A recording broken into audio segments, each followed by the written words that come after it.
ఒక అడవిలో నది ఒడ్డునే ఒక పెద్ద చెట్టు ఉండేది. ఆ చెట్టు మీద గూడుని ఏర్పాటు చేసుకుని కోతి ఒకటి నివసిస్తూ ఉండేది. ఒకరోజు ఆ కోతికి పాయసం చేసుకుని తాగాలని అనిపించింది.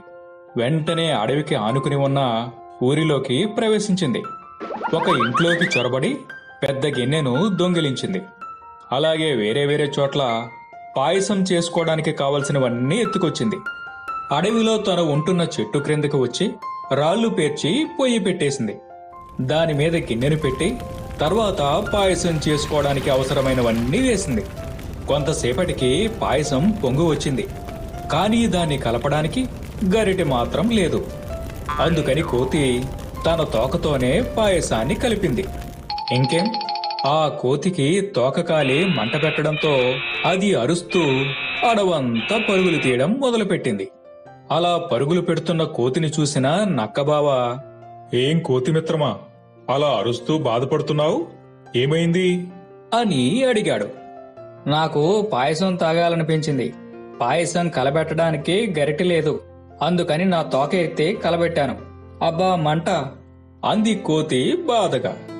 దానికి నక్కబావ, సరే, మా ఇంటికి రా. ఇంట్లో రుచిగా ఏదో ఒకటి ఉంటుంది, తిందుగాని అన్నాడు. కోతికి చాలా సంతోషం వేసింది. ఆ సంతోషంలో తోక మంటను కూడా మర్చిపోయింది. ఇద్దరూ కలిసి నక్క ఇంటికి వెళ్లారు. అప్పుడు నక్కబావ తన భార్యను పిలిచి, నా మిత్రుడికి ఆకలిగా ఉందంట, వండినది వేడివేడిగా వడ్డించు అన్నాడు. నేను ఇంకా వంటేమీ చేయలేదు. నువ్వు వెళ్ళి ఆ కొండ మీదున్న చెట్టు నుండి మునక్కాయలు కోసుకురా. నీకు నచ్చినట్లు వంట చేసి పెడతాను అన్నది నక్క భార్య కోతితో. అసలే ఆకలి మీద ఉందేమో కోతి తొందరగా వెళ్లి మునక్కాయలు తెచ్చి ఇచ్చింది. నక్క భార్య వాటిని తీసుకుని లోపలికి వెళ్లి వంట ప్రారంభించింది. నక్కబావ కోతితో ముచ్చట్లు పెట్టాడు. కొద్దిసేపటికే గుమగుమల వాసనలు మొదలయ్యాయి. కోతికి నోట్లో నీళ్లూరుతున్నాయి. నక్క భార్య ఇంకా భోజనానికి పిలవలేదు. మిత్రమా, నేను వెళ్ళి చూసి వస్తాను అని చెప్పి లోపలికి వెళ్లాడు నక్కబావ. వెళ్లినవాడు చాలాసేపైనా వెనక్కి రాలేదు.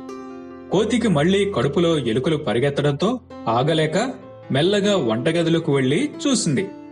అక్కడ నక్కబావ అతని భార్య ఇద్దరూ వండినది వేడివేడిగా తినేసి గుర్రు పెట్టి నిద్రపోతూ కనిపించారు.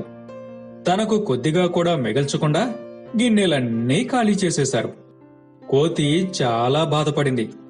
తెలిసి ఈ జిత్తులు మారి నక్కను నమ్మడం నాదే బుద్ధి తక్కువ అనుకుని ఆకలితోనే ఇంటిదారి పట్టింది.